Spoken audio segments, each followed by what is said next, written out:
प्यारे बच्चों, हमारे YouTube channel A to Z physics classes में आपका स्वागत है।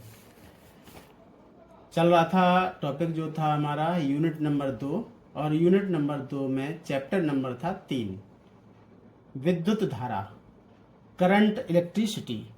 ये चैप्टर चल रहा था और इस चैप्टर में हमने छोटे छोटे टॉपिक, छोटी छोटी परिभाषाएं पिछले वीडियो में डिस्कशन की थी, जिसमें हमने वैद्युत धारा की परिभाषा फिर बताया। वैद्युत धारा एक अदिश राशि है, और इसके बाद में हमने बताया था वैद्युत चालन का मुक्त इलेक्ट्रॉन मॉडल के बारे में बताया था। माध्य मुक्त पथ, श्रांतकाल और अनुगमन वेग की परिभाषाएं हम लोगों ने की थी।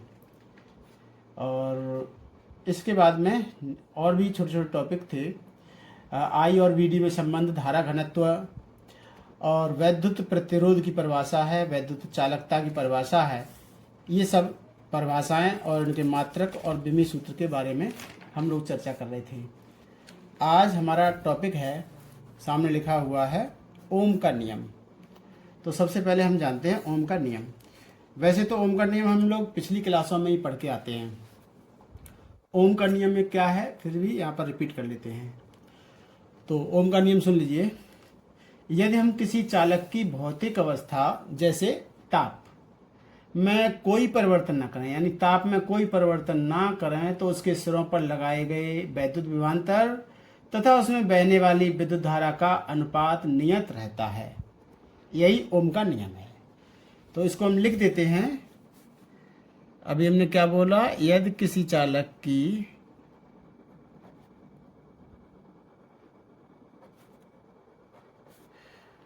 भौतिक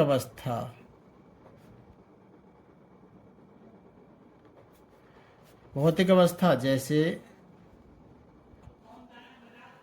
ताप, भौतिक अवस्था जैसे ताप में कोई परिवर्तन न करें,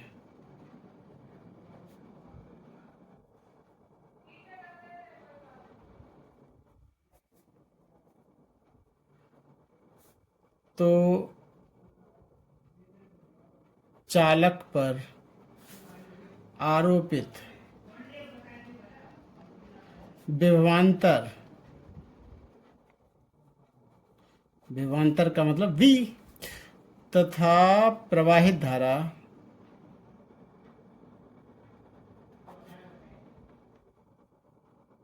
धारा I का अनुपात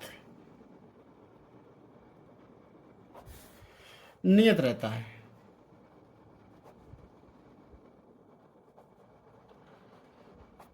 अर्थात यानी इसी बात को हम गणितीय रूप में लिखें तो इस प्रकार से V/I इजिकल टू नियत या नियतांक है।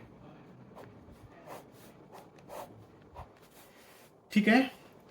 अब देखिए, जबकि हमने वैद्युत प्रतिरोध की परिभाषा में क्या पढ़ा था, जबकि वैद्युत प्रतिरोध की परिभाषा में हमने क्या पढ़ा,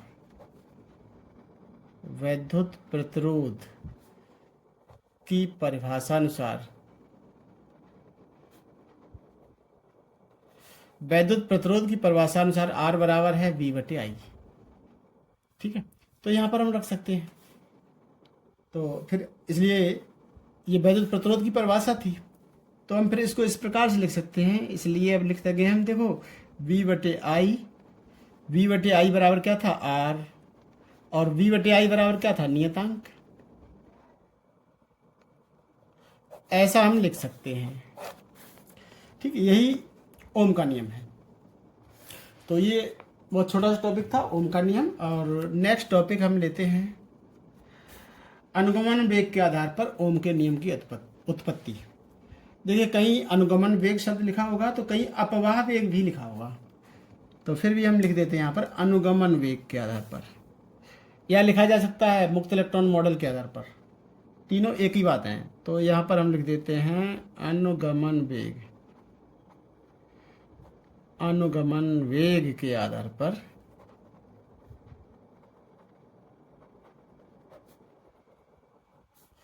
ओम के नियम की उत्पत्ति, ओम के नियम की उत्पत्ति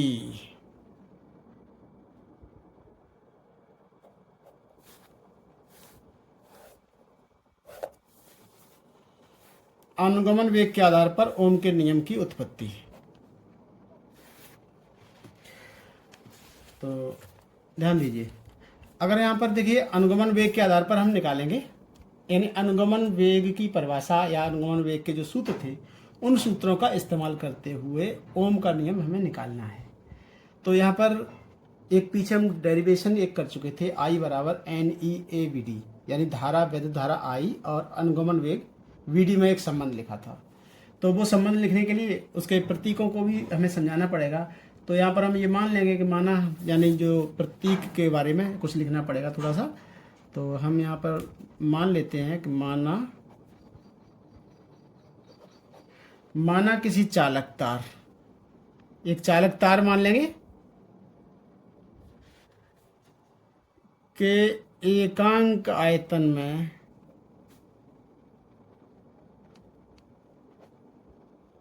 मुक्त इलेक्ट्रॉनों की संख्या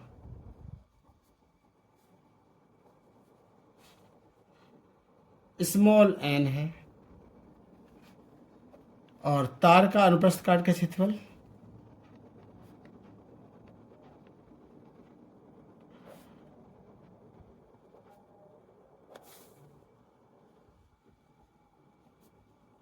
A है। यदि चालक पर विभवांतर B है तथा इलेक्ट्रॉन का अनुगमन वेग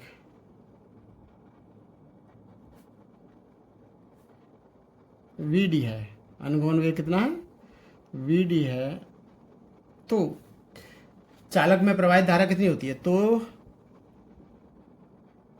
चालक में प्रवाहित धारा I बराबर हमने सिद्ध किया था NEAVD, यानी वैद्युत धारा I और अनुगमन वेग VD में ये संबंध था, NEAVD ये था। हालांकि इसको बॉक्स में बंद नहीं करना था, खुला हुआ रखिए। ये समीकरण 1 है, ये हमने पीछे डेरिवेशन किया था, उसी को हमने डायरेक्ट लिख दिया। अब हमने यहाँ पर बताया कि चालक पर हमने B विभवांतर लगाया है और मान लीजिए चालक की लंबाई L है। तो यहाँ पर लिख देते हैं, यदि चालक की लंबाई स्मॉल l हो तो वही वैद्युत क्षेत्र की तीव्रता का फार्मूला क्या था, वैद्युत क्षेत्र की तीव्रता और विभवांतर में संबंध था E बराबर विभवांतर बटे उनके बीच की दूरी, और बीच की दूरी होगी उसकी लंबाई के बराबर। ठीक है, ये हम पढ़ चुके थे, E बराबर VA माइनस BB बटे उनके बीच की दूरी D। इस फार्मूले का इस्तेमाल हम कई बार कर चुके हैं अब तक। ठीक है, संधारित्र वाले चैप्टर में भी यूज कर चुके हैं और सबसे पहला वाला चैप्टर जो पढ़ाया था उस चैप्टर में इसको ड्राइव किया गया था। तो वही वाला यहाँ पर ये सूत्र है। तो यानी विभवांतर बटे उनके बीच की दूरी हमने यहाँ पर मान लिया, ऊपर लिख दिया है, विभवांतर तो V है और चालक की लंबाई L है। जैसे मान लो कि ये कलम है, कलम की लंबाई L है और इस पर हमने विभवांतर लगाया, तो विभवांतर बटे उनके बीच की दूरी, बीच की दूरी होगी लंबाई के बराबर। तो लंबाई L थी तो उनके बीच की दूरी हो जाएगी L, तो E बराबर हो गया V/L, ये हो जाएगा। तो अब हम यहाँ पर ये मानते हैं कि जैसे ये कोई चालक है, समझाने के लिए थोड़ी देर के लिए एक चित्र बना लेते हैं। ये एक चालक है, इसमें बहुत सारे इलेक्ट्रॉन्स हैं, ये इलेक्ट्रॉन त्वरित गति से यानी आगे को गतिमान है।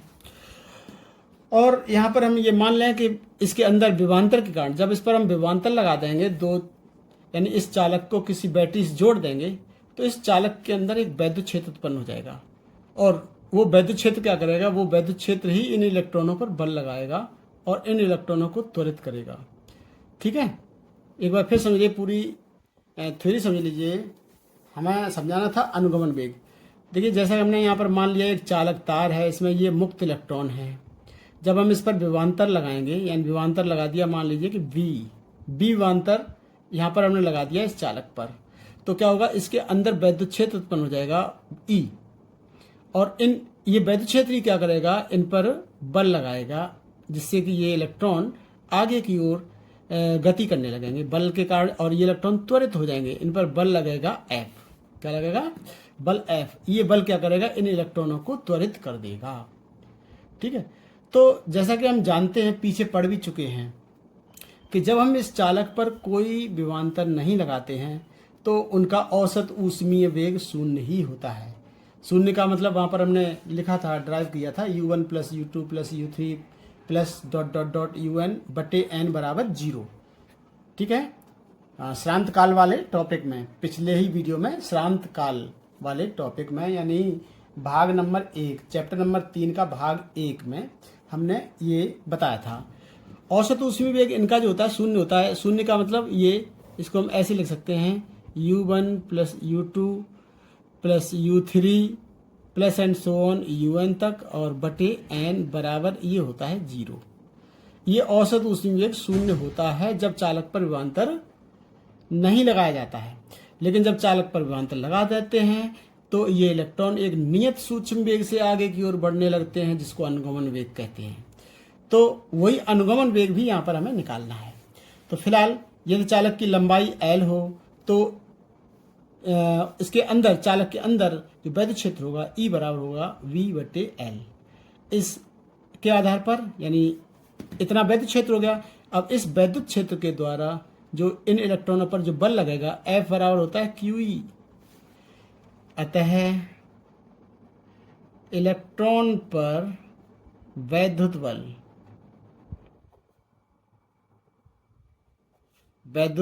F बराबर होता है Q इंटू E। अब देखिए बात हो रही है कि बल किस पर लग रहा है, इन इलेक्ट्रॉनों पर। तो Q का मतलब आवेश यानी इलेक्ट्रॉन का आवेश लगेगा, और Q का मतलब आवेश यानी इलेक्ट्रॉन का आवेश यानी E हो जाएगा। इलेक्ट्रॉन के आवेश को हम E से डिनोट करते हैं, E इंटू E हो जाएगा।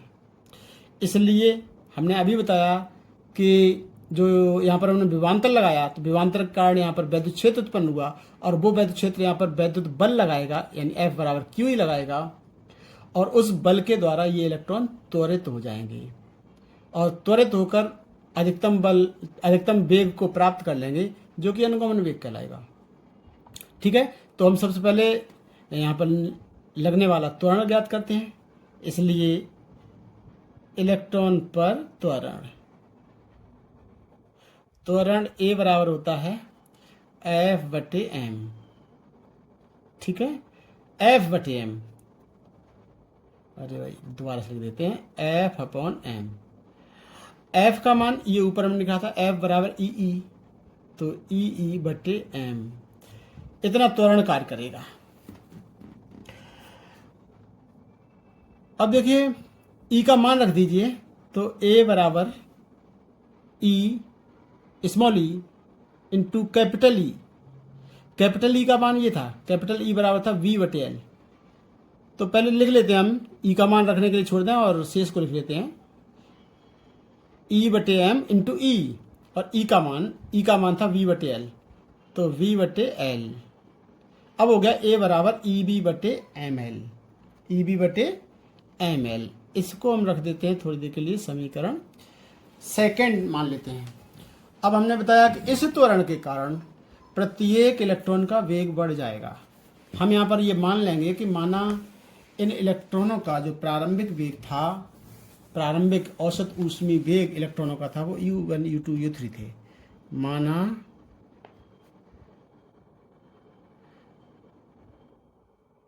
इलेक्ट्रॉन्स का, शॉर्ट में लिख रहे हैं, ई केवल प्रतीक लिख दिया है, पूरा लिखें तो पूरा लिखेंगे, इलेक्ट्रॉनों का प्रारंभिक औसत ऊष्मीय वेग, औसत ऊष्मीय वेग U1 U2 U3 dot dot dot UN है।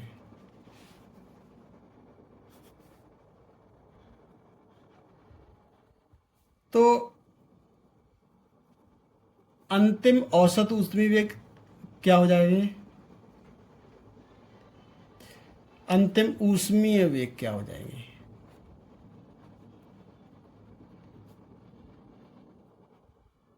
क्रमशः देखिए अंतिम वेग का फार्मूला होता है V बराबर U प्लस AT। ठीक,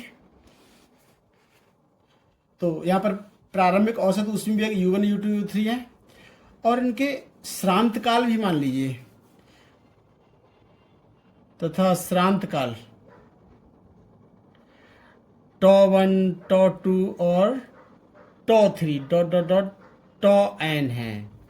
तो अंतिम ऊष्मीय वेग क्या क्या होंगे? देखिए, अंतिम वेग v बराबर होता है u प्लस at। u का मतलब प्रारंभिक वेग। प्रारंभिक वेग जैसे पहले कण की बात करते हैं या पहले एक इलेक्ट्रॉन की बात करें तो उसका पहले इलेक्ट्रॉन का वेग हमने u1 माना, तो यहाँ पर आ जाएगा u1 प्लस तुरंत उस पर a होगा, और t का मतलब टाइम। टाइम जो है उसका श्रांत काल τ1, यहाँ पर τ1 आ जाएगा। तो पहले इलेक्ट्रॉन का अंतिम वेग होगा u1 प्लस a τ1 और u2 प्लस a τ2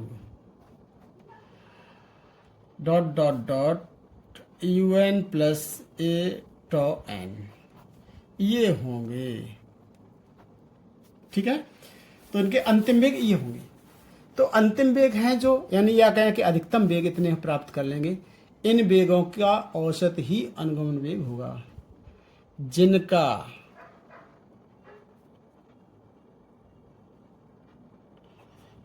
औसत वेग ही क्या कहलाएगा? अनुगमन वेग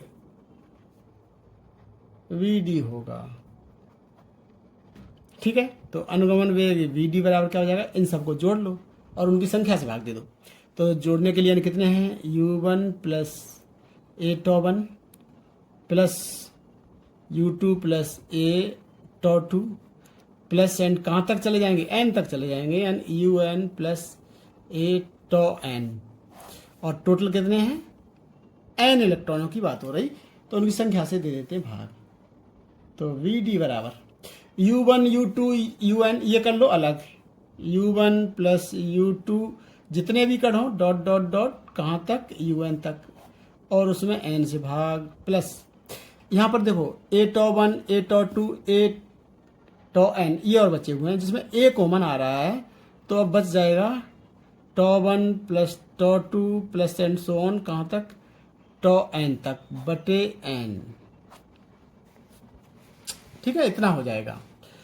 तो यहाँ पर देखो, अभी हमने थोड़ी देर पहले चर्चा करी थी कि जब हम विभवांतर नहीं लगाते हैं तो इलेक्ट्रॉनों का औसत ऊष्मीय वेग 0 होता है, यानी u1 plus u2 plus u3 जितने भी हो plus dot dot dot un बटे n बराबर होता है 0।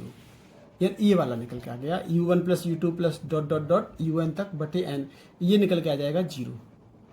यानी 0 प्लस a इंटू ये क्या है? ये पहले कण का श्रांत काल है, दूसरे कण का श्रांत काल है, ये nवें कण का श्रांत काल है, और ये सभी कणों के श्रांत कालों का औसत है। तो इनका औसत जो है श्रांत काल, उसको हम τ मान सकते हैं। तो ये इतना हो गया, यानी vd बराबर हो जाएगा a τ। ठीक है, तो vd बराबर निकल के आ गया a τ। अब हम क्या करेंगे कि ये vd का मान, या कहें कि सबसे पहले a का मान, समीकरण सेकंड से a का मान रख दीजिएगा। यहां से देखो, समीकरण सेकंड में a बराबर लिखा हुआ EB बटे ml, यहां पर रख दीजिए a का मान कितना है? a बराबर क्या है? EB बटे ml।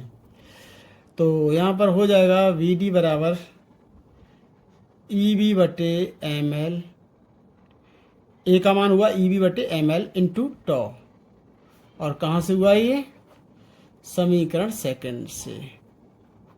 हमने समीकरण सेकंड से ये मान रख दिया है, इतना निकला। अब ये जो है vd का मान, इस vd का मान समीकरण 1 में रख दो। यहाँ पर ये था vd, तो I बराबर NEA vd का मान रख देंगे। vd का मान ये निकला EB बटे ml τ। तो लिख देंगे vd का मान समीकरण फर्स्ट में रखने पर रख दीजिए, तो I बराबर आ जाएगा NEA vd का मान ये रख दीजिए, यानी EB बटे ml इंटू τ। ठीक है, इस v को नीचे ले आइए, या इस तरफ ले आए तो नीचे की तरफ चला जाएगा। I बटे v बराबर यहाँ पर देखो क्या बचेगा, एन, ई और ई हो जाएगा E square N E square ए टाउ बटे एम एल। उलट दें तो v बटे आई बराबर एम एल बटे एन ई स्क्वायर ए टाउ। ठीक है, ये हो जाएगा। अब देखिए यहाँ पर थोड़ा सा हमें विचार करने की आवश्यकता है। ये कहलाते हैं धातु के प्राचल। धातु के प्राचल का मतलब, जैसे धातु के अंदर इलेक्ट्रॉन्स होते हैं, तो m जो है क्या है, इलेक्ट्रॉन का द्रव्यमान, l है पूरे धातु के चालक की लंबाई, n है, स्मॉल n है धातु के अंदर एकांक आयतन में मुक्त इलेक्ट्रॉनों की संख्या, E है उस इलेक्ट्रॉन का आवेश, A है अनुप्रस्थ काट का क्षेत्रफल, धातु के या चालक के अनुप्रस्थ काट का क्षेत्रफल, टॉ जो है इलेक्ट्रॉनों का औसत श्रांत काल है। तो ये सभी कहलाते हैं, इसके धातु के प्राचल कहलाते हैं। अब हम जानते हैं कि अगर हम किसी चालक की भौतिक अवस्था अथवा कहें कि ताप को नियत कर दें, तो देखिए क्या क्या चीज नियत हो जाएगी, एक एक चीज पर हम चर्चा करेंगे। एम है इलेक्ट्रॉन का द्रव्यमान। इलेक्ट्रॉन का द्रव्यमान चाहे ताप कम हो या ज़्यादा हो, वो इलेक्ट्रॉन का द्रव्यमान तो फिक्स होता है, 9.1 गुणा 10⁻−31 किलोग्राम। एल यानी चालक की लंबाई, जैसे ये मान लो कि यही चालक हो, कलम है हमारी चालक की अगर होती, तो जैसे कि हम जानते हैं रेल की पटरियों का टेम्परेचर अगर हम बढ़ाते हैं तो रेल की पटरियाँ लंबाई में बढ़ जाती हैं। ऐसी सभी धातुएं ऊष्मीय प्रसार के कारण, इसको ऊष्मीय प्रसार कहते हैं, यानी धातु को अगर हम गर्म करते हैं तो धातु की लंबाई बढ़ जाएगी, लंबाई चौड़ाई ऊंचाई सब कुछ बढ़ जाता है, हर भुजा बढ़ जाती है, तो इसकी लंबाई भी बढ़ जाएगी। लेकिन अगर हम टेम्परेचर को नियत कर देंगे तो लंबाई भी नियत हो जाएगी, यानी अगर हम टेम्परेचर T को नियत कर दें तो L भी नियत हो जाएगा। ठीक है, N है मुक्त इलेक्ट्रॉनों की संख्या। अगर हम किसी चालक में टेम्परेचर बढ़ा देते हैं तो क्या होगा, मुक्त इलेक्ट्रॉनों की संख्या और ज़्यादा बढ़ जाती है। ठीक है, लेकिन अगर हम टेम्परेचर को नियत रखेंगे तो ये भी नियत हो जाएगी। ई है इलेक्ट्रॉन का आवेश। ये तो इलेक्ट्रॉन का आवेश ताप पर निर्भर करता ही नहीं है, कितना भी ताप हो इलेक्ट्रॉन का आवेश तो फिक्स होता है, 1.6 गुणा 10⁻−19 कूलाम होता है। ए अनुप्रस्थ काट का क्षेत्रफल। अभी हमने बताया कि ताप बढ़ाओगे तो अनुप्रस्थ काट की यानी चालक तार की लंबाई चौड़ाई ऊंचाई सब कुछ बढ़ेगी, तो क्षेत्रफल भी बढ़ जाता है। टॉ जो है ये है श्रांत काल। श्रांत काल क्या होगा, अगर हम टेम्परेचर बढ़ा देंगे तो इलेक्ट्रॉनों का वेग बढ़ जाएगा, और वेग बढ़ जाएगा जल्दी जल्दी टक्करें होंगी, यानी कम समय अंतराल पर ही टक्कर होंगी, यानी श्रांत काल टॉ घट जाएगा, यानी कम समय बाद ही टक्कर होगी। श्रांत काल होता है दो क्रमागत टक्करों के बीच लगा हुआ समय, तो वो समय कम हो जाएगा, यानी जल्दी जल्दी टक्कर होंगी। तो अगर हम टेम्परेचर को कांस्टेंट कर दें तो ये टॉ भी जो होगा ये भी पूरा नियत हो जाएगा। कैसा हो जाएगा, ये पूरा टॉ भी नियत हो जाएगा, क्योंकि हमने अभी बताया कि अगर टेम्परेचर बढ़ाएंगे तो इलेक्ट्रॉनों का वेग बढ़ेगा, जल्दी जल्दी टक्कर होंगी, यानी श्रांत काल टॉ घटेगा। तो लेकिन अब घटने का मतलब ही नहीं जब हमने टी को टेम्परेचर को यानी टी को नियत कर दिया।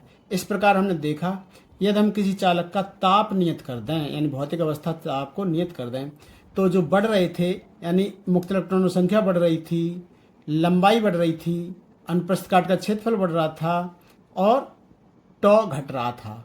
लेकिन ये एल एन ए टॉ ये भी क्या होगा, नियत हो जाएंगे। यानी एम और ई तो ऑलरेडी नियत हैं, लेकिन टेम्परेचर टी नियत कर दें तो एल एन ए टॉ ये भी नियत हो जाते हैं। इस प्रकार पूरी संख्या ही नियत हो जाती है। तो हम लिख देंगे स्थिर ताप पर, स्थिर ताप पर पूरी संख्या ही यानी एम एल बट्टे एन ई स्क्वायर ए टॉ नियत हो जाता है।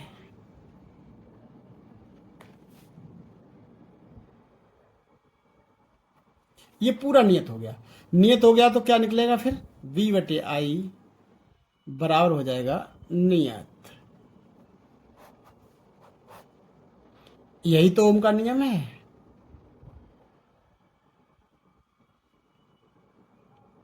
यही ओम का नियम है। तो ये ओम के नियम का सूत्र निकल कर आ गया। लेकिन अब आगे देखिए, पीछे फिर से आ जाते हैं। V बटे आई यानी प्रतिरोध का सूत्र है, परंतु V बटे आई बराबर होता है R, चालक का प्रतिरोध।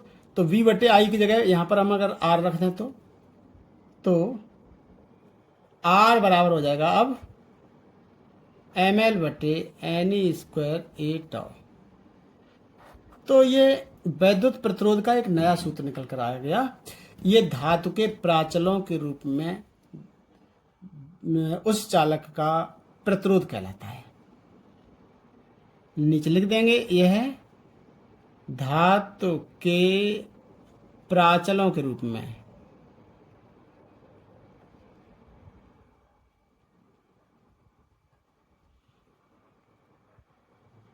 चालक के प्रतिरोध का सूत्र है।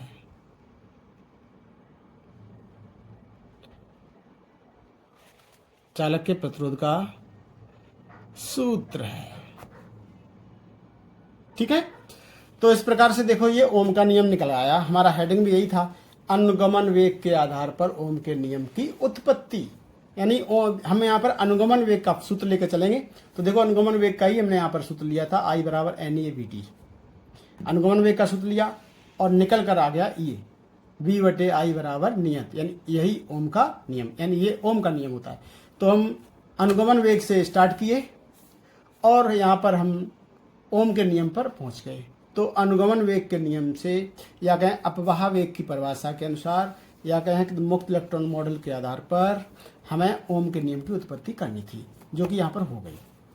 और यहाँ पर हमने एक और काम कर लिया है, वैद्युत प्रतिरोध का भी सूत्र, नया एक सूत्र प्राप्त कर लिया है। इस तरह से ये टॉपिक पूरा हो जाता है, ठीक है। तो इस तरह से डेरिवेशन थोड़ा सा लंबा था लेकिन काफ़ी इम्पोर्टेंट भी है। तो इसको एक दो बार लिखेंगे तो सरल लगने लगेगा। एक बार फिर से हम इसको रिपीट करने की कोशिश करते हैं। तो सबसे पहले हमें क्या लगाना है, वैद्युत धारा आई और अनुगमन वेग का सूत्र लेंगे, आई बराबर NE/VT। इसे एक समीकरण मान लीजिएगा। अब यहाँ पर हमने बताया कोई चालक है, चालक पर हमने क्या किया, विभवांतर V लगाया है, ये लिखा V।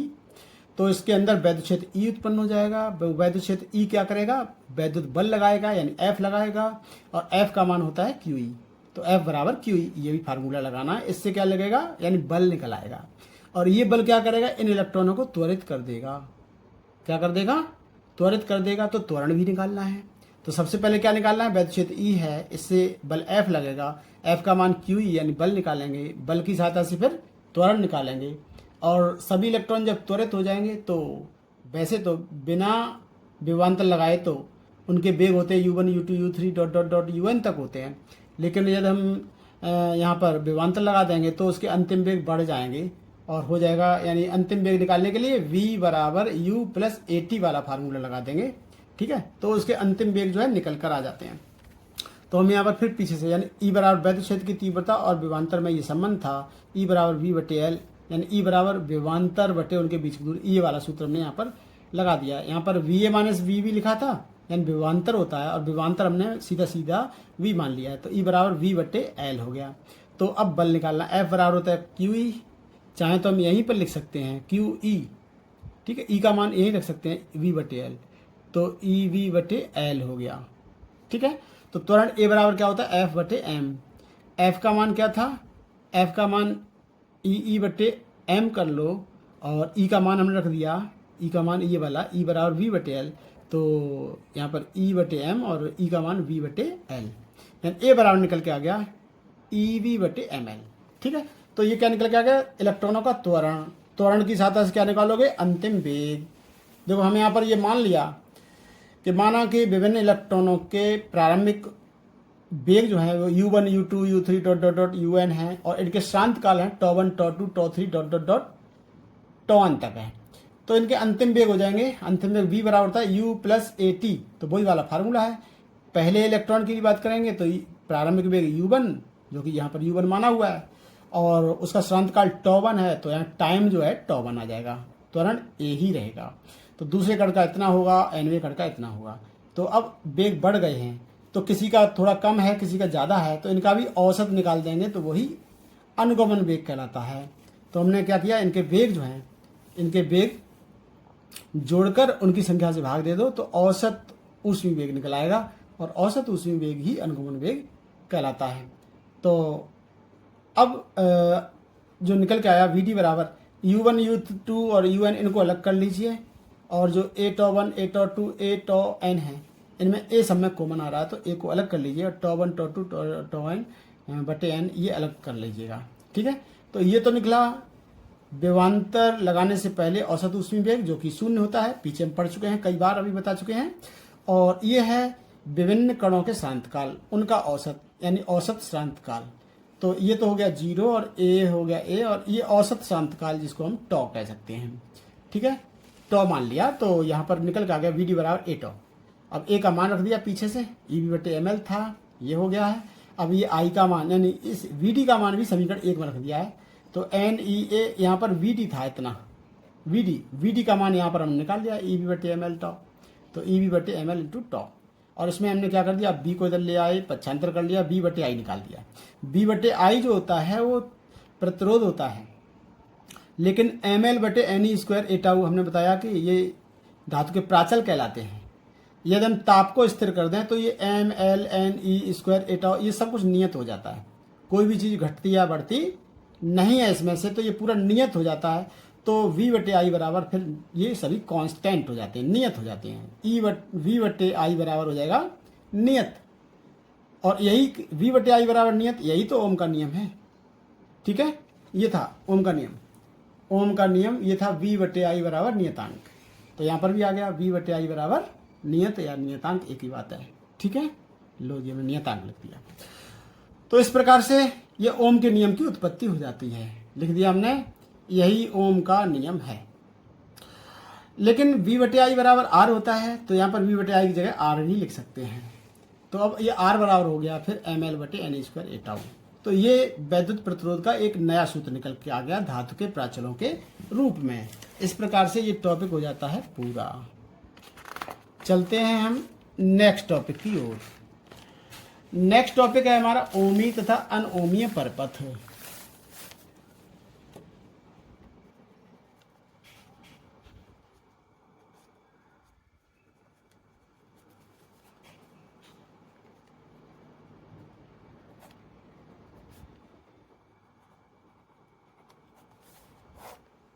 Ohmic and non ohmic circuits. देखिए इसके नाम में ही ज़्यादातर भौतिक विज्ञान में परिभाषाएं बहुत सरल होती हैं, उनके नाम में ही परिभाषाएं होती हैं अक्सर। तो जैसे कह दिया इसने ओमीय परिपथ, और ये अनओमीय परिपथ। ओमीय का मतलब हो गया कि वे परिपथ जो ओम के नियम का पूर्णतः पालन करते हैं, वो तो कहलाएंगे ओमीय परिपथ। जैसे जितने भी शुद्ध प्रतिरोध हैं जो मिश्र धातुओं के बनाए जाते हैं अक्सर, तो मिश्र धातुओं के जो शुद्ध प्रतिरोध हैं उन पर यदि हम विभवांतर बढ़ाते जाएं तो धारा बढ़ती जाएगी। जैसे जैसे विभवांतर बढ़ाते जाते हैं वैसे वैसे धारा का मान बढ़ता जाता है, यानी V प्रोपोर्शनल I होता है, V proportional I। V proportional I तो हो गया यानी V बटे I बराबर कांस्टेंट। ठीक है, तो यही तो ओम का नियम है। तो जितने भी शुद्ध प्रतिरोध होते हैं, आदर्श प्रतिरोध होते हैं, उन पर यदि हम विभवांतर लगाते जाएं तो धारा का मान बढ़ता जाता है, यानी वो ओम के नियम का पालन करते हैं। तो जितने भी शुद्ध प्रतिरोध या कहें कि आदर्श प्रतिरोध हैं वो सभी ओमीय परिपथ के ही उदाहरण हैं, और उनके लिए ओम के नियम का पालन करते हैं या नहीं करते हैं एक और है, ग्राफ द्वारा भी उसको हम समझ सकते हैं। ओम के नियम में ये बताया जाता है कि V और I के बीच खींचा गया ग्राफ जो होता है, क्योंकि प्रोपोर्शनल है, V प्रोपोर्शनल I, यानी जैसे जैसे विभव बढ़ेगा वैसे वैसे धारा भी बढ़ेगी। तो जिस अनुपात में विभव बढ़ाओगे यानी विभव को दोगुना करोगे तो धारा भी दोगुनी हो जाएगी। तो फिर उनके द्वारा जो ग्राफ खींचा जाएगा V और I के बीच में, वो एक सरल रेखा आएगी इस तरह से। ये किसके लिए आएगी? धातुओं के लिए या कोई भी शुद्ध प्रतिरोध हो उनके लिए, आदर्श प्रतिरोधों के लिए इस तरह से ग्राफ आएगा। तो उदाहरण क्या हो जाएंगे? उदाहरण हो जाएंगे सभी आदर्श प्रतिरोध।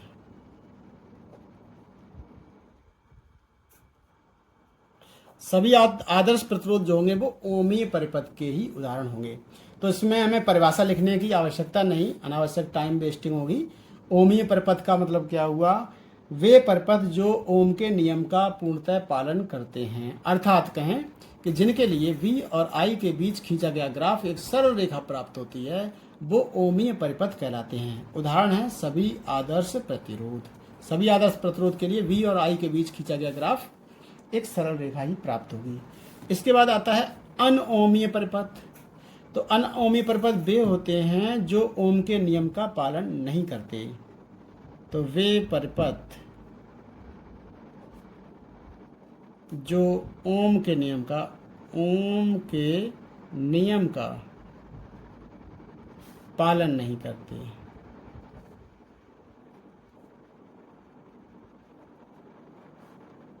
अनओमीय परिपथ अनओमीय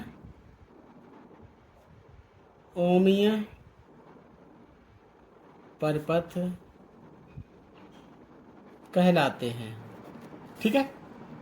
अभी देखो ओम के नियम का पालन करने का मतलब था V और I के बीच खींचा गया ग्राफ अगर सरल रेखा आ जाए तो वो ओम के नियम का पालन करते हैं। अब हम क्या करेंगे? अब अगर हम अनोमी परिपथ के लिए V और I के बीच ग्राफ खींचेंगे तो ये सरल रेखा नहीं आएगा। फॉर एग्जाम्पल यदि हम ये ले लें कि डायोड वाल्व के लिए ले लें, डायोड वाल्व। हालांकि डायोड वाल्व अभी आपने पढ़ा नहीं है, लेकिन वहाँ पर आगे चलकर हम पढ़ेंगे, आपके सिलेबस में है, वहाँ पर पढ़ेंगे तो देखेंगे कि डायोड वाल्व के लिए ग्राफ जो होता है वो इस तरह से आता है। पहले तो वोल्टेज जैसे जैसे बढ़ाया जाता है तो धारा का मान कम बढ़ता है, फिर बहुत तेज़ी से बढ़ता है और इस प्रकार से ग्राफ आ जाता है और फिर यहाँ पर सैचुरेशन करंट प्राप्त हो जाती है तो वो क्षैतिज हो जाता है ऐसे। ठीक है। तो पहले वोल्टेज के साथ धारा धीरे बढ़ती है, फिर तेज़ी से बढ़ती है और फिर वोल्टेज कितना भी बढ़ा लो फिर वो धारा बढ़ती ही नहीं है, सैचुरेशन करंट कहलाती है, संतृप्त धारा कहलाती है। इस प्रकार का ग्राफ प्राप्त होता है। ये किसके लिए है? डायोड वाल्व के लिए। और यदि हम टॉर्च के वाल्व के लिए खींचते हैं तो देखो V और I के बीच खींचा गया ग्राफ जो होता है वो इस प्रकार से प्राप्त होता है, यानी सीधे ही ना प्राप्त होकर थोड़ा सा इस तरह से प्राप्त होता है, कर्व के आकार में प्राप्त होता है। ये टॉर्च के बल्ब के लिए प्राप्त होता है। तो इसके उदाहरण क्या हुए? टॉर्च का बल्ब और डायोड वाल्व जो है अनओमी परिपथ के उदाहरण हैं। तो ये हो गए अनओमीय परिपथ। ठीक है। इसके बाद हम पढ़ेंगे विशिष्ट प्रतिरोध अथवा प्रतिरोधकता।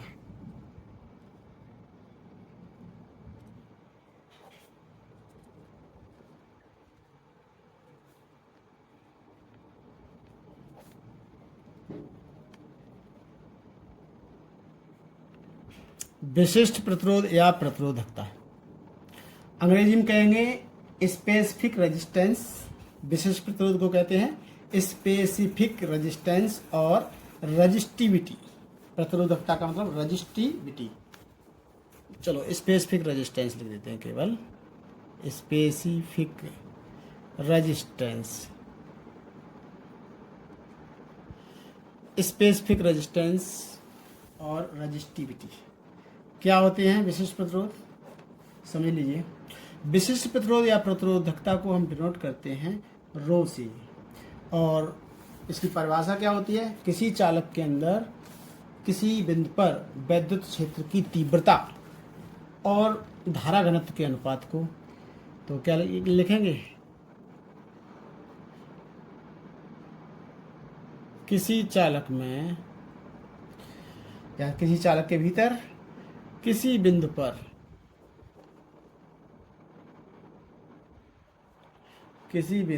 वैद्युत क्षेत्र की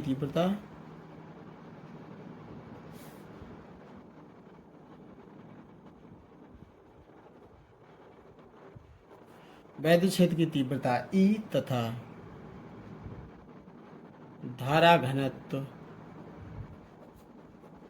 J के अनुपात को ही कहते हैं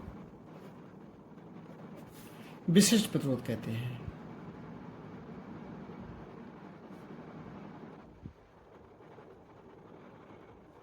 विशिष्ट प्रतिरोध कहते हैं। ये विशिष्ट प्रतिरोध परिभाषा है। इसको हम रो से नोट करते हैं, इसको लिख देंगे रो से प्रदर्शित करते हैं। ठीक है, तो विशिष्ट प्रतिरोध यानी रो बराबर क्या हो जाएगा, अभी हमने परिभाषा में बताया, वैद्युत क्षेत्र की तीव्रता E और धारा घनत्व J के अनुपात को कहते हैं। अब E यानी वैद्युत क्षेत्र की तीव्रता का अभी हमने फार्मूला बताया था, E बराबर था V/L। ये देखो अभी ओम के नियम की उत्पत्ति में हमने यूज किया था, E बराबर V/L। ठीक, इसको लिख देंगे।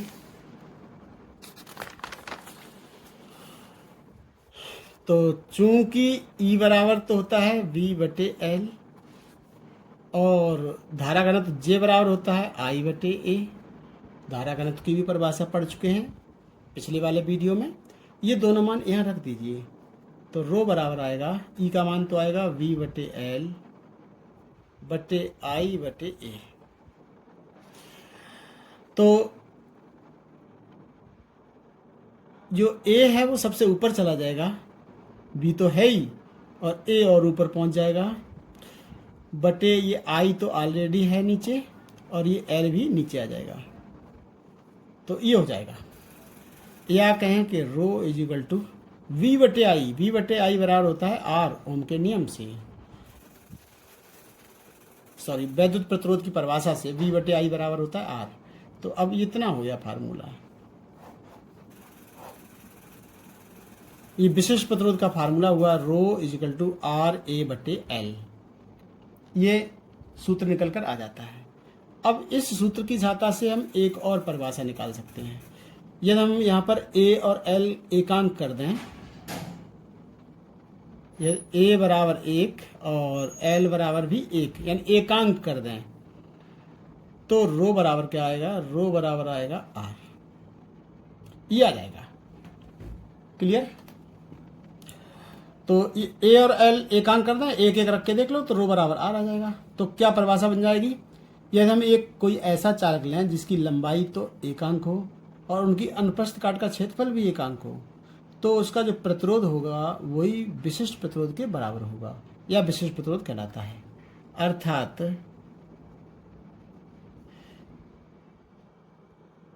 एकांक लंबाई तथा एकांक अनुप्रस्थ परिच्छेद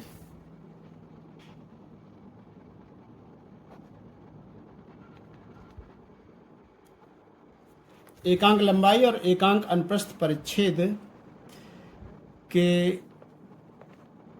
चालक का प्रतिरोध ही क्या कहलाएगा, विशिष्ट प्रतिरोध कहलाता है।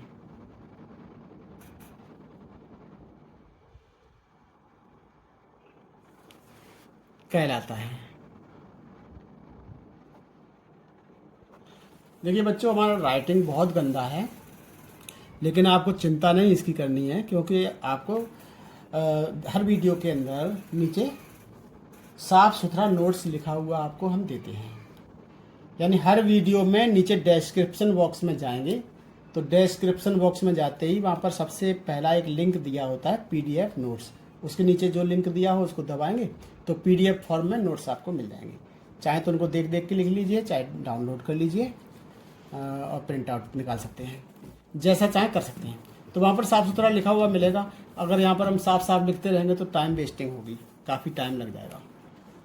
ठीक है, तो ये हो गया रो इक्वल टू RA/L, और इसकी इस सूत्र के आधार पर एक परिभाषा हो गई, एकांक लंबाई और एकांक क्षेत्रफल वाले चालक का प्रतिरोध ही उसका विशिष्ट प्रतिरोध कहलाता है।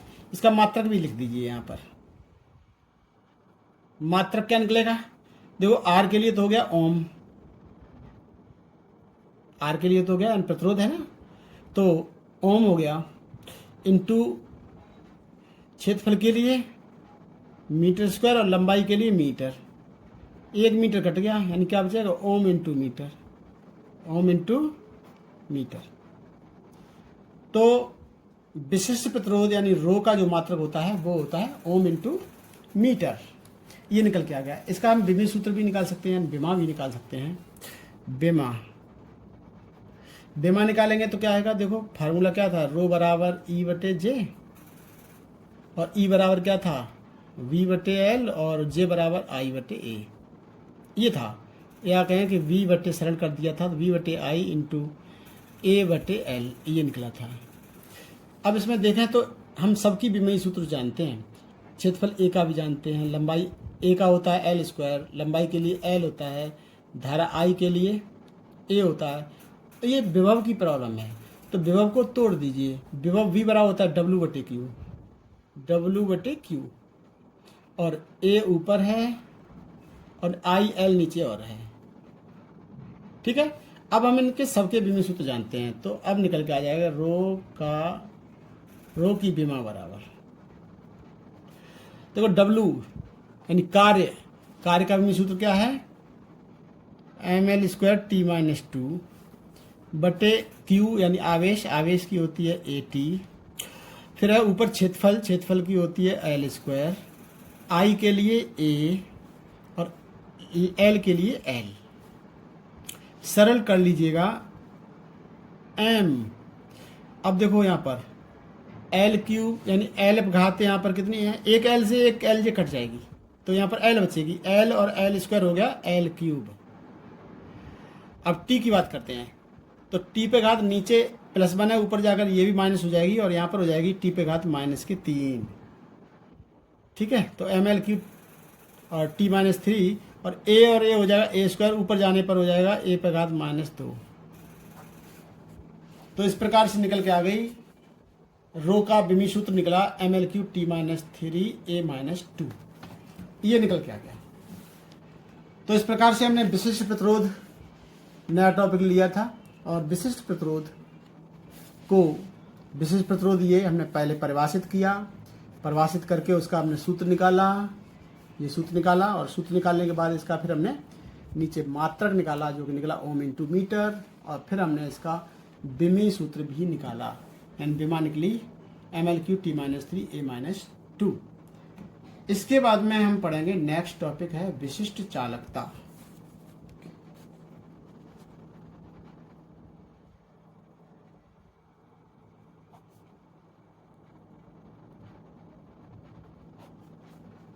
Specific conductivity.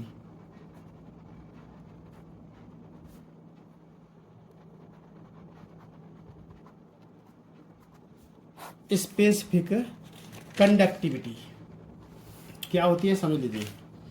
विशिष्ट चालकता, देखिए पिछले टॉपिक हम पढ़ चुके हैं, वैद्युत प्रतिरोध और वैद्युत चालकता पढ़े थे। वैद्युत प्रतिरोध तो था R और वैद्युत चालकता थी 1/R। सीधी सी बात, वैद्युत प्रतिरोध R है, वैद्युत प्रतिरोध R क्या है, प्रतिरोध, और ये 1/R क्या हो जाएगी, चालकता। तो सीधी सी बात है, वैद्युत प्रतिरोध वैद्युत चालकता की व्युत्क्रम होती है, तो इसीलिए 1/, में लिख दिया हमने। ऐसे ही यहाँ पर अभी हमने पढ़ा विशिष्ट प्रतिरोध, ये पढ़ा था विशिष्ट प्रतिरोध, और अब यह है विशिष्ट चालकता।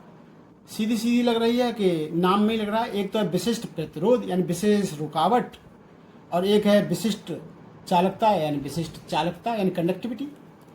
तो प्रतिरोध जो होता है वो चालकता की हमेशा व्युत्क्रम होती है। ये देखो प्रतिरोध है, ये चालकता है, तो एक दूसरे के व्युत्क्रम है। ये प्रतिरोध अगर R है तो चालकता 1/R है।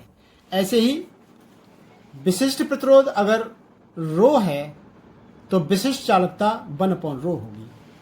ठीक है, क्लियर समझ में आ गया होगा। तो विशिष्ट चालकता क्या हो जाएगी, 1/ρ जो होगा, ये हमने लिख दिया 1/ρ ही विशिष्ट चालकता। विशिष्ट प्रतिरोध को ये देखो हमने दिखाया था, विशिष्ट प्रतिरोध को रो से डिनोट करते हैं, तो विशिष्ट चालकता को 1/ρ से प्रदर्शित करेंगे। हालांकि विशिष्ट चालकता के लिए एक अलग प्रतीक है जो कि स्मॉल सिग्मा कहलाता है, तो हम लिख देंगे, यानी विशिष्ट प्रतिरोध के व्युत्क्रम को ही क्या कहते हैं, विशिष्ट चालकता कहते हैं। तो विशिष्ट प्रतिरोध की परिभाषा में जो जो हमने पढ़ा सब उल्टा कर दीजिए। तो विशिष्ट प्रतिरोध के व्युत्क्रम को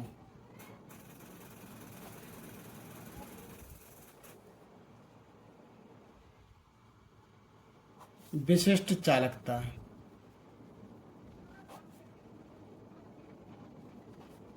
कहते हैं। विशिष्ट चालकता को डिनोट करते हैं हम स्मॉल सिग्मा से। अभी हमने बताया कि विशिष्ट प्रतिरोध को अगर हम रो से प्रदर्शित करेंगे तो विशिष्ट चालकता को 1/रो से प्रदर्शित करेंगे। तो 1/रो यही हो गई विशिष्ट चालकता, जो कि हम डिनोट करते हैं स्मॉल सिग्मा से। तो ये भी विशिष्ट चालकता का सूत्र है और ये हम पीछे पढ़ चुके हैं। रो बराबर था E/J, रो बराबर E/J, तो यहाँ पर रख दीजिए। तो फिर रो बराबर सिग्मा बराबर क्या हो जाएगा, स्मॉल सिग्मा बराबर तो 1/रो, रो का मान क्या है E/J, यानी E/J, जे चला जाएगा ऊपर, यानी ये हो गया J/E। तो यहाँ से J बराबर निकालें तो J बराबर सिग्मा E निकलेगा। अगर इसको हम सदिश रूप में लिखें यानी वेक्टर फॉर्म में,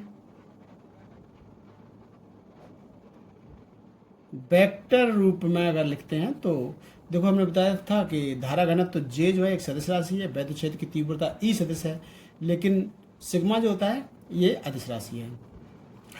तो J एक सदिश राशि है, धारा घनत्व J एक सदिश राशि है और सिग्मा स्मॉल सिग्मा ये अदिश राशि है और E जो होती है वैद्युत क्षेत्र की तीव्रता ये सदिश राशि है। तो ये सदिश फॉर्म में हो गया, वेक्टर फॉर्म में ये फार्मूला हमें मिल जाता है।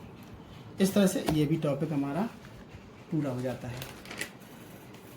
इसके बाद में बच्चों हम ये टॉपिक हमारा पूरा हो जाता है। इसके बाद में नेक्स्ट टॉपिक हम लेंगे प्रतिरोध की ताप पर निर्भरता, यानी बहुत सारे चालक हो सकते हैं या मिश्र चालक या कहेंगे उनको धातु कह सकते हैं। तो धातु हो सकती है, मिश्र धातु हो सकती हैं, अर्धचालक हो सकते हैं या वैद्युत अपघट्य हो सकते हैं। इनका यदि हम टेम्परेचर बढ़ा दें तो उनके प्रतिरोध पर, विशिष्ट प्रतिरोध पर क्या प्रभाव पड़ेगा, इसी का हमें अध्ययन करना है। तो हम लिखेंगे प्रतिरोध की ताप पर निर्भरता।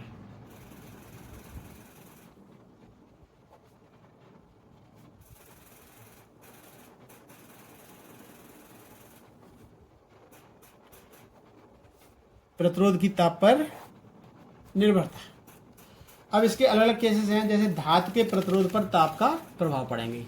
अगले पेज पर ले लेते हैं, इसको यहाँ हटाइए, आगे बढ़ते हैं। तो पहला पार्ट हमने फर्स्ट पार्ट ले लिया, धातु के प्रतिरोध पर ताप का प्रभाव। धातु के प्रतिरोध पर अगर हम धातु का यानी धातु का यदि हम टेम्परेचर बढ़ा दें या घटा दें तो प्रतिरोध किस प्रकार से बदलेगा, ये हमें एक्सप्लेन करना है। तो देखिए अभी हमने पढ़ा था धातु के प्राचलों के रूप में वैद्युत प्रतिरोध का फार्मूला पढ़ा था। तो हम जानते हैं, लिख देंगे यहाँ पर,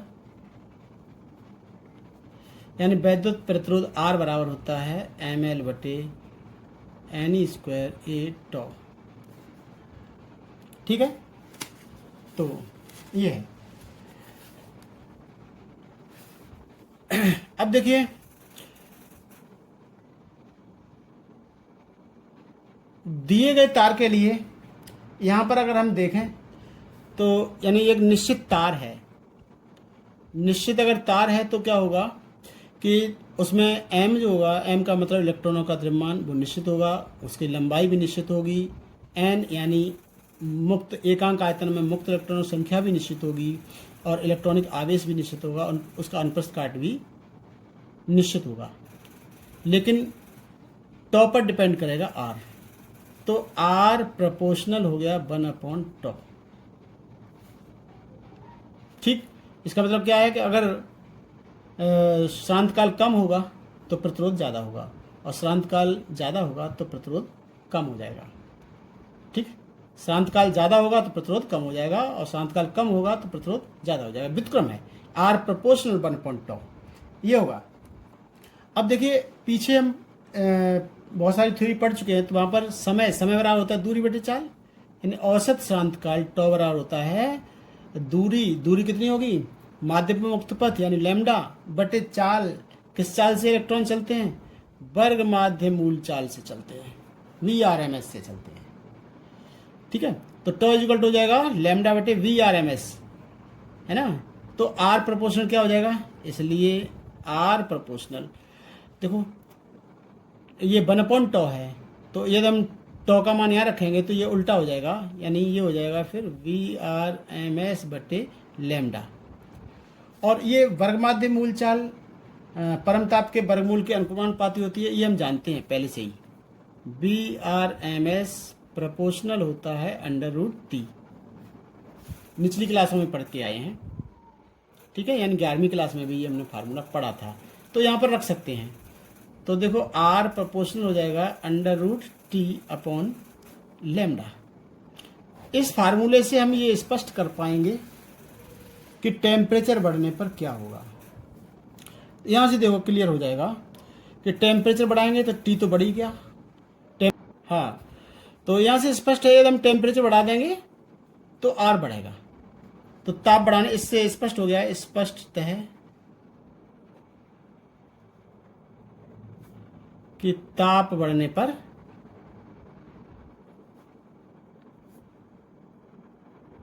चालक कहते हैं या धातु का प्रतिरोध बढ़ जाता है।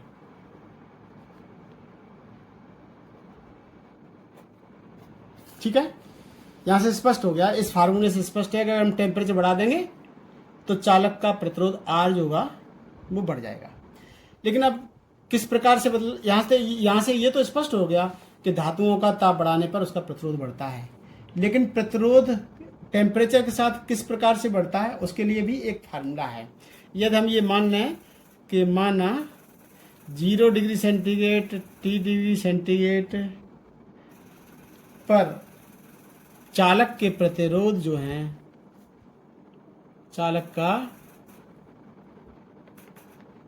प्रतिरोध R0 RT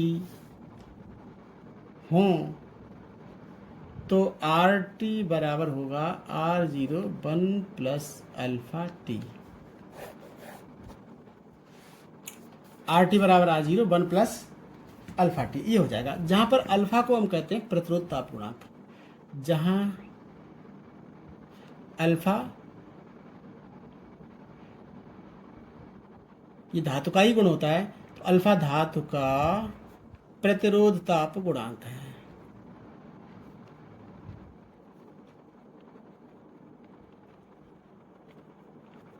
ठीक है, ये हो गया।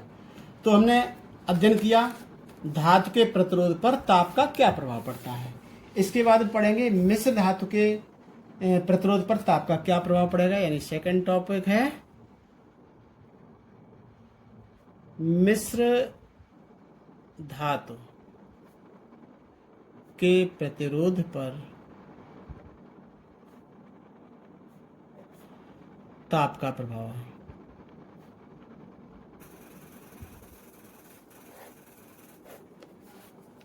तो मिश्र धातु के प्रतिरोध पर ताप का क्या प्रभाव पड़ता है, तो हम यहाँ पर समझाना चाहते हैं, एक्सप्लेन करना चाहते हैं कि बच्चों धातु पर, यानी धातु का अगर हम टेम्परेचर बढ़ाते हैं तो प्रतिरोध जो होता है वो तेजी से बढ़ता है, लेकिन मिश्र धातुओं पर टेम्परेचर के साथ में इसका प्रभाव कम पड़ता है।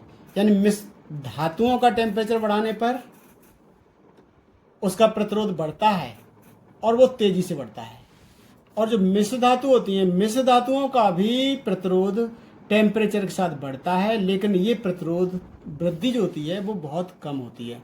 उसका कारण ये है कि जो प्रतिरोध ताप गुणांक होता है धातुओं के लिए, मिश्र धातुओं के लिए अल्फा का मान होता है वो बहुत कम होता है।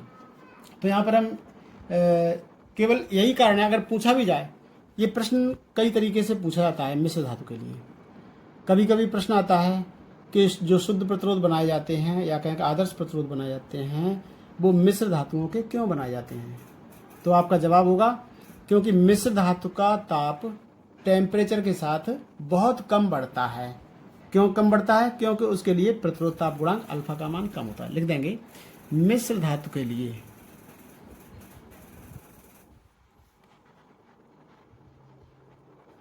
अल्फा का मान बहुत कम होता है।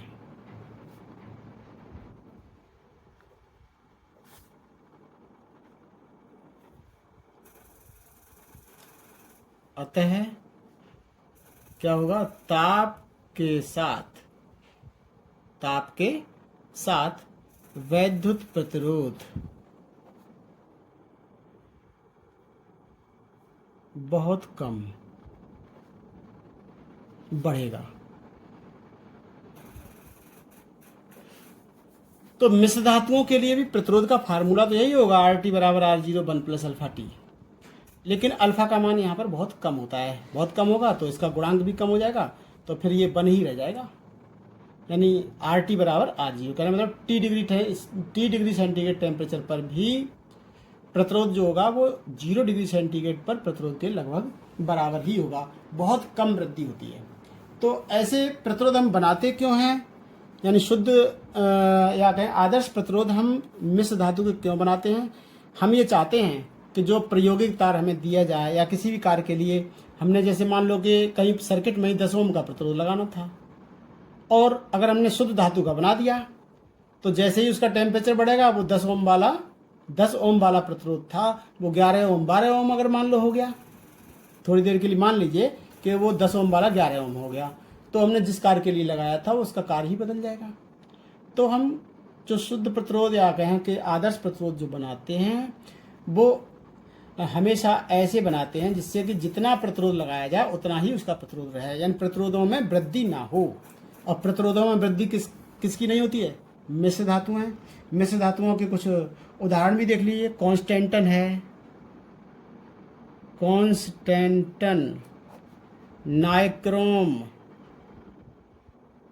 नाइक्रोम और मैग्नीन, ये हैं इसकी मिश्र धातुएं, ये हैं इसके उदाहरण मिश्र धातुओं के। तो जितने भी आदर्श प्रतिरोध होते हैं वो कॉन्स्टेंटन, नाइक्रोम या मैग्नीन के ही बनाए जाते हैं। ठीक है, तो प्रश्न इसमें से आ सकते हैं, यानी छोटे छोटे प्रश्न पूछ लिए जाते हैं कि मिश्र धातु के प्रतिरोध क्यों बनाए जाते हैं, उसका कारण क्या है कि जो मिश्र धातु होती हैं कॉन्स्टेंटन, नाइक्रोम या मैग्नीन होती हैं, इनका प्रतिरोध टेम्परेचर के साथ बहुत कम बढ़ता है, यानी जितना प्रतिरोध होता है उतना ही बना रहता है। अगर आप लोग प्रैक्टिकल करेंगे तो देखेंगे कि जो आप लोगों को कॉन्स्टेंटन, नाइक्रोम या मैग्नीन का जो तार दिया जाएगा उसका टेम्परेचर बहुत ज़्यादा हो जाता है। अगर उसे आपने गलती से छू लिया तो एकदम हाथ जैसे ऐसे लगेगा जैसे जल गया हो। ठीक है, ऐसा तब होगा जब उसमें करंट की मात्रा बहुत ज़्यादा बढ़ जाती, बड़ा सेल लगा देंगे, बड़ी बैटरी लगा देंगे, तब ऐसा हो जाता है। तो फिर जब उसका टेम्परेचर बढ़ जाएगा तो टेम्परेचर के साथ साथ उसका प्रतिरोध भी बढ़ जाएगा। हमने प्रायोगिक तार लिया तो था 10 ओम का और थोड़ी देर में वो 11 ओम का हो गया। तो फिर जो ओम के नियम का सत्यापन करेंगे, यानी V और I के बीच ग्राफ खींचेंगे तो स्ट्रेट लाइन नहीं आएगी, क्योंकि प्रतिरोध कांस्टेंट नहीं रह पाया है। तो इस प्रकार से तो ये टॉपिक भी पूरा होता है। इसके बाद में नेक्स्ट टॉपिक है बच्चों, अर्धचालकों के प्रतिरोध पर ताप का क्या प्रभाव पड़ता है और वैद्युत अपघट्यों के प्रतिरोध पर ताप का क्या प्रभाव पड़ता है। लेकिन हम जो पढ़ाते हैं तो इस प्रकार से पढ़ाते हैं कि जो नोट्स आपको डालें तो वो पूरे पेज का नोट्स डालें। तो एक पेज पर जितना नोट्स था उतना हमने पढ़ा दिया। अगर हम अगला टॉपिक लेंगे फिर और आगे तक के टॉपिक पढ़ाने पड़ेंगे। ठीक है, तो प्रतिरोध की ताप पर निर्भरता हमने पढ़ाए हैं। इसमें से 2 टॉपिक अभी हमने पूरे कर पाए हैं। एक तो ये है कि धातु के प्रतिरोध पर ताप का क्या प्रभाव पड़ता है, वो पढ़ा, और मिश्र धातु के प्रतिरोध पर ताप का क्या प्रभाव पड़ता है, ये हमने पढ़ा। इसके बाद 2 टॉपिक और अभी बचे हुए हैं, अर्धचालकों के प्रतिरोध पर ताप का प्रभाव और वैद्युत अपघट्य के प्रतिरोध पर ताप का प्रभाव। ये 2 टॉपिक बचे हैं, ये हम अगले वीडियो में नेक्स्ट वीडियो में लेंगे। ठीक है, इसी के साथ हमारा ये वीडियो आज का समाप्त होता है। तो मिलते हैं नेक्स्ट प्रॉब्लम के साथ, नेक्स्ट टॉपिक के साथ, नेक्स्ट वीडियो में। Thank you for watching.